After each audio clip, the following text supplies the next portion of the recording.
नमस्कार दोस्तों, welcome to world affairs. मैं हूं प्रशांत धवन। नाउ हाल ही में एक बहुत ही पॉजिटिव न्यूज़ सामने आई है। इंडिया ने बीट कर दिया है चाइना और यूएसए को डिजिटल ट्रांजैक्शंस के मामले में। नाउ यहाँ पे आप देखोगे, इस पे आर्टिकल है कि डिजिटल पेमेंट्स में इंडिया ने पीछे छोड़ दिया है चाइना और यूएस को 2020 साल में बिकॉज ऑफ लॉकडाउन। और सिंस इंडिया में आज के समय इतनी सारी ऐप्स है, पेटीएम, फ़ोनपे, गूगल पे, इन पे ऑफर चलते हैं कि आप अगर ट्रांजैक्शन करोगे तो आपको कैशबैक मिलता है, प्राइजेस मिलते हैं, कूपन मिलते हैं।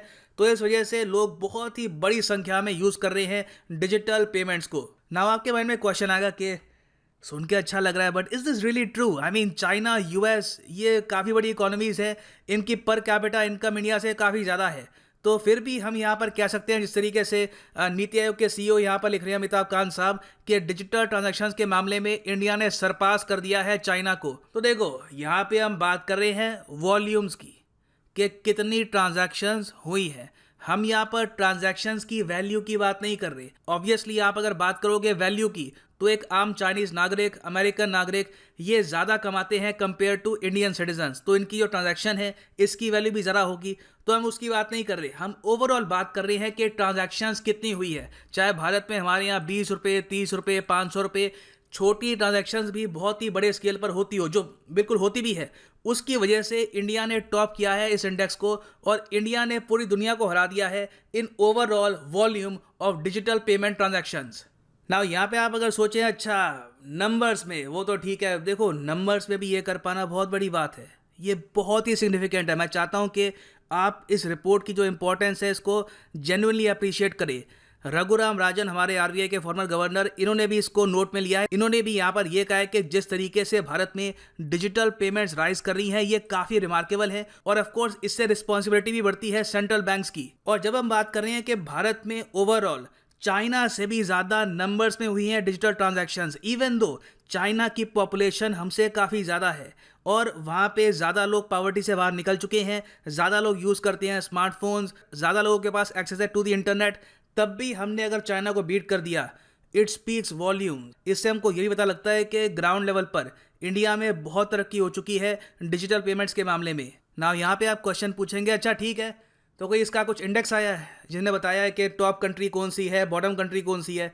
तो देखिए, प्रॉपर इंडेक्स तो नहीं है, मगर डेफिनेटली टॉप 10 कंट्रीज़ को इन्होंने रैंक किया है अपनी रिपोर्ट में। और रिपोर्ट ये तैयार करी है एसीआई वर्ल्ड वाइड ने। रिपोर्ट का नाम है prime time for real time. Now ACI world wide ये क्या है? कोई इंडियन कंपनी है? कहाँ की है? देखो, ये एक मल्टीनेशनल कॉरपोरेशन है और दुनिया भर में इनके बहुत सारे बड़े कस्टमर्स हैं। स्टेट बैंक ऑफ इंडिया इनका बहुत बड़ा ग्राहक है। हाल ही में स्टेट बैंक ऑफ इंडिया के जो एटीएम है, इनको अपग्रेड किया गया, इनको ज़्यादा बेहतर बनाया गया। इसका जो कॉन्ट्रैक्ट है, ये दिया गया था एसीआई को। इन्होंने बहुत ही बड़े स्केल पर स्टेट बैंक ऑफ इंडिया के जो लाखों एटीएम्स हैं ऑल ओवर इंडिया, इनको अपग्रेड करने का काम स्टार्ट कर दिया है। तो आप समझ सकते हैं कि ये कोई छोटी कंपनी नहीं है। ओवरऑल ये बहुत से बैंक्स हैं दुनिया भर में, उनको हेल्प करते हैं। तो इनकी ये रिपोर्ट है और इन्होंने अपनी रिपोर्ट में यहाँ पर यह बताया है कि ओवरऑल इंडिया में हुई है 25 बिलियन से भी ऊपर ट्रांजैक्शंस बाय वॉल्यूम। यहाँ पे हम बात कर रहे हैं। यहाँ पे आप देखोगे नंबर 1 है इंडिया, नंबर 2 पे आपको दिखेगा चाइना, फिर पीछे है साउथ कोरिया। जी हाँ, साउथ कोरिया भी बहुत ही इंप्रेसिव यहाँ पे परफॉर्मेंस दिखा रहा है। इवन दो साउथ कोरिया की जो आबादी है, ये काफ़ी कम है कंपेयर टू यूके, यूएस। आबादी साउथ कोरिया की रफली 5 से लेकर 6 करोड़ के आसपास की है, तब भी बहुत ही बड़े स्केल पर यहाँ पे डिजिटल रेवोल्यूशन आया है और लोग यहाँ पर यूज़ कर रहे हैं डिजिटल ट्रांजैक्शंस को। यूएस यहाँ पे आपको काफ़ी पीछे दिखेगा। इसके कई रीज़न है। देखो, जो कंट्रीज़ टॉप पे है, आप नोटिस करेंगे वहाँ पे 2020 में लगे थे बहुत ही स्ट्रिक्ट लॉकडाउन। अगर आप कोविड-19 पेंडेमिक को अच्छे से फॉलो कर रहे हैं, किस तरीके से यहाँ पे कंट्रीज़ अफेक्ट हुई हैं, आपको याद होगा कि साउथ कोरिया में काफ़ी बड़े स्केल पर लॉकडाउन लगा था, काफ़ी वहाँ पर टेस्टिंग हो रही थी। तो लॉकडाउन के टाइम में लोगों ने बहुत ही बड़े स्केल पर कैशलेस जो ट्रांजैक्शंस हैं उसको यूज़ किया। तो इसलिए हमने देखा है कि साउथ कोरिया की जो ट्रांजैक्शंस है, ये काफ़ी हाई है। चाइना बाय डिफ़ॉल्ट अपनी पॉपुलेशन की वजह से हमेशा टॉप 3 में रहता ही है, मगर इंडिया में सिंस लॉकडाउन इस वक्त बहुत लंबा था, काफ़ी लंबे समय तक लोग घर में ही रहे हैं। कई बार लोग एटीएम भी नहीं जा पाए। कई लोग जो एटीएम जाना भी चाहते थे, थोड़ा सा डर था वहाँ पे कि ये बीमारी फैल ना जाए, तो इसलिए भी लोगों ने शिफ्ट कर दिया टू फ़ोन पे, टू ये गूगल पे और वेरियस और जो ऐप्स है, digital transactions to be exact. तो इसलिए हमने देखा है कि इन कंट्रीज़ में जहाँ पे लॉकडाउन लगा है, यहाँ पे जो ट्रांजैक्शंस हैं बड़ी हैं। यूएस में ट्रांजैक्शन जो हैं ओवरऑल इतनी ज़्यादा नहीं हुई है कंपेयर टू अदर कंट्रीज। एक और फैक्टर यहाँ पर यह भी है कि क्रिप्टो करेंसीज प्राइमरली बिटकॉइन, देखो बिटकॉइन एक टाइप की क्रिप्टो करेंसी है। क्रिप्टो करेंसीज आज के टाइम में आपको मिल जाएगी हजारों लाखों टाइप की है। तो यूएस पे हमने ये देखा है कि क्रिप्टो करेंसीज का यूज बहुत ज्यादा है। तो सिंस इंडिया में क्रिप्टो करेंसी हम लोग प्रॉपरली यूज करते नहीं है, एक्चुअली ना के बराबर यूज करते हैं, और यूएस पे इसकी यूजेज लगातार बढ़ रही है। तो इस वजह से भी हम देख रहे हैं कि रियल टाइम ट्रांजैक्शंस यहाँ पे हैं काफी कम। और इंडिया के बारे में देखो, इस रिपोर्ट ने बात करी है एक्सटेंसिवली।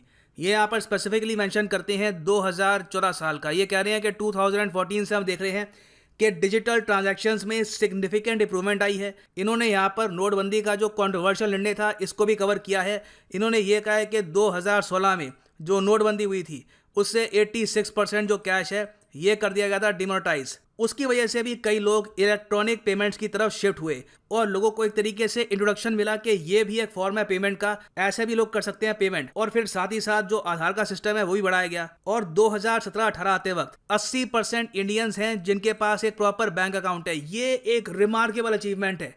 आज के समय 80% से भी ऊपर इंडियंस हैं जिनके पास एक प्रॉपर बैंक अकाउंट है। ये परसेंटेज 2014 से पहले थी सिर्फ 53%। अब यहाँ पे आप सोचेंगे ऑल राइट, मगर अमेरिका जैसी जो कंट्रीज़ हैं वहाँ पर तो 99.99% लोगों के पास होगा बैंक अकाउंट, सबके पास डॉलर्स होंगे, everyone is living a good life.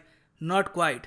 मैं हमेशा आप सबको आर्टिकल्स दिखाता हूँ, रिपोर्ट्स दिखाता हूँ, ये भी कोशिश करता हूँ कि रिपोर्ट्स के लिंक आपको मिले ताकि आप खुद जाके भी रिसर्च करें, खुद देखें दुनिया को कि जो दुनिया आपको बस मूवीज़ में दिखती है सिर्फ दुनिया वैसी नहीं है, उसके बियॉन्ड भी बहुत कुछ है। मुझे याद है इससे पहले मैंने काफ़ी बार वीडियोस बनाई है on Russia, on eastern Europe, और लोग एक्चुअली काफ़ी बार सरप्राइज होते हैं ये जानकर कि रशिया में काफ़ी बड़े स्केल पर गरीबी है, उनकी जो करेंसी है काफ़ी हद तक गिर चुकी है। और यहाँ पे मैं आपको ये बता दूं कि इवन यूएस भी इस मामले में इतना ज़्यादा सक्षम नहीं है जितना हम एज्यूम कर रहे हैं। इंडिया में अगर 80 से ऊपर % जो लोग हैं इनके पास बैंक अकाउंट है, तो यूएस में रीसेंट रिपोर्ट हमको ये बताती है 2019 की रिपोर्ट कि 25% आबादी है यूएस की जो या तो अनबैंक्ड है या फिर अंडर बैंक्ड है। ये मैं आपको बता दूं 25% आबादी ये ज़्यादातर बिलोंग करती है अफ्रीकन अमेरिकन कम्युनिटी को, हिस्पैनिक कम्युनिटी को। यहाँ पे वाइट स्किन लोग आपको ना के बराबर मिलेंगे, ये काफ़ी हद तक रियलिटी है। और अंडर बैंक का मतलब होता है कि बैंक अकाउंट है मगर because of very low balance आज के समय उसको बंद कर दिया गया है या फिर वो इनएक्टिव है। ओवरऑल अगर हम बात करें आबादी की जिसके पास बिल्कुल भी बैंक अकाउंट है ही नहीं, कभी ओपन ही नहीं किया, तो इनकी परसेंटेज काफ़ी कम है। लगभग आप कह सकते हैं 5 से लेकर 7% के आसपास, जो अपने आप में बहुत बड़ा नंबर है। आप अगर 2015 का एक आर्टिकल देखो बाय वॉक्स, ये यहाँ पर खुद कहते हैं कि इनके देश में 1,70,00,000 लोग हैं जिनके पास कोई बैंक अकाउंट ही नहीं है। हम यहाँ पे बच्चों की बात नहीं कर रहे कि जो अंडर एज है कि भैया 2 साल का है तो ऑब्वियस ही बात है बैंक अकाउंट नहीं होगा। हम यहाँ पे बात कर रहे हैं एडल्ट सिटीजन्स की जिनके पास बैंक अकाउंट होना चाहिए। तो यहाँ पे आप समझ सकते हैं कि भारत में इतने बड़े स्केल पर लोगों के बैंक अकाउंट खोलना कितनी बड़ी बात थी। और एक बार एक आदमी का बैंक अकाउंट ओपन हो गया तो आपको पता है कि उसके बाद में वो डिजिटल ट्रांजैक्शंस भी कर सकता है। उसके बैंक अकाउंट में अगर 5,000 रुपये भी हैं तो भी वो छोटे स्केल पर 100 रुपये की, 200 रुपये की जो ट्रांजैक्शंस हैं वो कर सकता है थ्रू फोन पे, थ्रू गूगल पे, वेरियस और ऐप्स हैं। सो इसलिए देखा गया है कि जो इंस्टेंट पेमेंट्स होती हैं, जो यूपीआई के थ्रू होती है, जो ऐप्स के थ्रू होती हैं, ओवरऑल इंडिया की जो टोटल ट्रांजैक्शंस हैं उसका 15.6% है। इलेक्ट्रॉनिक पेमेंट्स की अगर हम बात करें कार्ड के जरिए जो होती है पेमेंट्स, तो उसकी परसेंटेज है अराउंड 22.9%। अभी भी बहुत ही बड़े स्केल पर अराउंड आप कह सकते हैं 61.4% जो हमारी पेमेंट्स होती हैं वो होती हैं पेपर बेस, मतलब कि या तो चेक से हो रही है पेमेंट या फिर आप यहाँ पे कैश यूज़ कर रहे हैं। अभी भी इंडिया में कैश बहुत ही बड़े स्केल पर यूज़ किया जा रहा है मगर काफ़ी हद तक तरक्की भी हुई है। और ये रिपोर्ट अब कैलकुलेट ये करती है कि 2025 साल में, मतलब रफली आप कह सकते हैं सिर्फ 4 साल बाद, इंडिया की ओवरऑल जितनी भी पेमेंट्स होती हैं उसमें से 71.7% पेमेंट्स होंगी थ्रू डिजिटल मोड, जो बहुत अच्छी बात है। इससे देखो ओवरऑल करप्शन कम होता है, ब्लैक मनी का यूज़ काफ़ी हद तक कम होगा, सरकार के पास प्रॉपर डेटा होगा कि लोग कहाँ पर खर्च रहे हैं, किस तरीके से खर्च रहे हैं। और कल को अगर मान लो इंडिया में हमको सिस्टम इंट्रोड्यूस करना है यूनिवर्सल बेसिक इनकम का, तो हम प्रॉपरली कर भी पाएंगे। मैं आपको बता रहा हूँ हमारा देश इस वक्त काफ़ी हद तक रेडी है यूनिवर्सल बेसिक इनकम के लिए। कोई बड़ी बात नहीं है कि 2024 के चुनाव में कोई एक पॉलिटिकल पार्टी एक प्रॉपर रोड मैप लेकर आए यूनिवर्सल बेसिक इनकम का। ना यहाँ पे आप अगर सोचेंगे कि अच्छा 2025 तक ही 71% से भी ऊपर जो ट्रांजैक्शंस हैं ये होगी फ्रॉम डिजिटल मोड, क्या ये पॉसिबल है? जी हाँ, देखिए it is very much possible.